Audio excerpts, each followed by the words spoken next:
19. decembrī Bauskas muzejs sadarbībā ar biedrību Sociintegra aizvedīja pirmo ekskursiju vājredzīgiem un neredzīgiem cilvēkiem.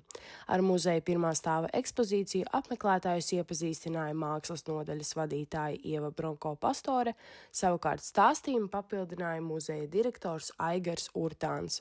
Ekspozīcija tika piedzīvota caur stāstījumu, skaņām, smaržām un iespēju priekšmetus aptaustīt, veidojot pieejamāku muzeja pieredzi ikvienam. Bauskas muzejā šobrīd notiek tāds sociālās integrācijas projekts, ja tā var teikt, pieejamības projekts, jo pirms vairākiem gadiem, kad Eiropas Savienībā un arī Latvijā sāka runāt par kultūras iestāžu pieejamību, tad mums Bauskas muzejā tā ir bijusi aktualitāte vienmēr numur 1, bet mēs tā vairāk fokusējāmies uz cilvēkiem ar kustību traucējumiem.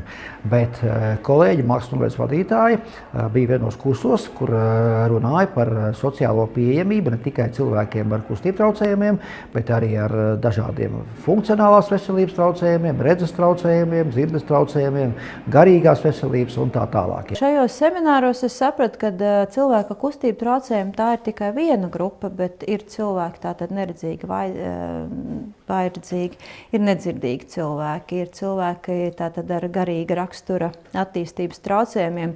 Un šiem cilvēkiem piedāvāt mūsu programmu, tas netraucē. Mūsu muzejs šiem cilvēkiem, mūsu muzejs ir pieejams. Es to uztvēru kā savu pienākumu, un jāsaka, tad es arī meklēju šo ceļu. Es sazinājos ar šīm biedrībām, un tad kaut kā laikam arī Marija Kažarina no Sociintegras, viņa uzķēra to, ka man tas interesē. Un tas pirmais bija, ka tātad viņi jau rakstot kādu projektu, viņi bija tas, ka viņi kā mentori brauc pa muzejiem. Un tā bija tā mūsu pirmā tikšanās. Bija Marija un Vlada, kas jau šeit arī bija. Viņa teica, ir labi. Ir tātad vajag profesionāli sagatavot šos audio aprakstus. Ir dažas lietas, kas jums ir jāzina, kas ir tieši šai mērķu grupai vajadzīgas. Mēs pētījām Latvijas muzejus, cik viņi pielāgoti cilvēkiem ar redzes traucējumiem. Un tas bija 17 muzeji Latvijā, un viens no muzejiem bija Bauskas muzejs. No tā laika mums izveidojas ļoti laba sadarbība ar vadību. Kopā ar Ievu mēs atradām dažus objektus, kurus jau var taustīt, jo viņi nebija gatavi pieņemt neredzīgus, bet tomēr viņi parādīja, ka ir objekti. Mēs vienkārši palīdzējam muzejam, tā skaitā Ievai, Bauskas muzejam, palīdzējām sakārtot to visu informāciju pareizā virziena, lai neredzīgiem cilvēkiem ir ērti saņemt to informāciju. Šodien es jau redzu to rezultātu, ko mēs sasniedzam kopā ar muzeja darbiniekiem, un man prieks redzēt visu laiku to reakciju no neredzīgiem cilvēkiem. Es tagad sapratu, man uzreiz skudriņas skraida, jo neredzīgi cilvēki reaģē uz to informāciju, un uzreiz mēs varam redzēt to reakciju. Pat ja viņi nerunā par to, bet es redzu, ka reakcija ir, un viņiem ļoti interesanti. Ekskursiju bija ieradušies vērtēt 4 eksperti, tostarp arī baušķinieks Armands Skudra. Viņi kopā ar muzeja darbiniekiem apsprieda dažādas alternatīvas un piedāvāja jaunas idejas. Jā, es esmu pirmo reizi tagad muzejā, un katrā ziņā es esmu ļoti priecīgs, ka šāda izstāde ir, kura ir arī pieejama cilvēkiem ar redzes problēmām.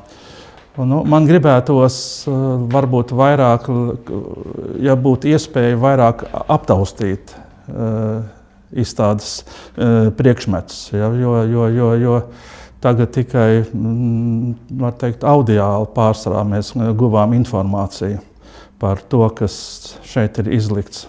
Pirmajā reizē jau es sapratu, cik atsaucīgi ir muzeja darbinieki, cik tāda liela vēlme, entuziasms un iniciatīva nāk no Bauskas muzeja darbiniekiem. Toreiz mēs lielāko daļu taustījām un domājam, kā tad labāk to izdarīt. Bet pati ekspozīcija man ļoti iedvesmoja, jo kā par to stāsta darbinieki, gan direktors un Ieva. Un tad Tagad es dzirdu audio aprakstus, ļoti smalki, detalizēti aprakstītus priekšmetus. Es saprotu, cik tāds rezultatīvs mūsu projekts ir. Es pat teiktu, ka šī ekskursija jau ir pilnīgi adaptēta. Un tas visnotaļ tā ir. No sirds es esmu pateicīga muzejam. Es uzskatu, ka šis ir parauga demonstrējums, kā vajadzētu būt. Šī ekskursija kļuva par nozīmīgu soli ceļā uz pieejamāku kultūru vidi Bauskā. Muzejs turpinās darbu pie ekspozīcijas pielāgošanas, ņemot vērā ekspertu ieteikumus, lai tas ir pieejams ikvienam. Biedrības Sociintegra mājaslapā jau šobrīd ir pieejams Latvijas muzeju saraksts, kas pielāgoti neredzīgiem un vājredzīgiem cilvēkiem, un tajā iekļauts arī Bauskas muzejs. Nikola Smirnova, Bauskas dzīve.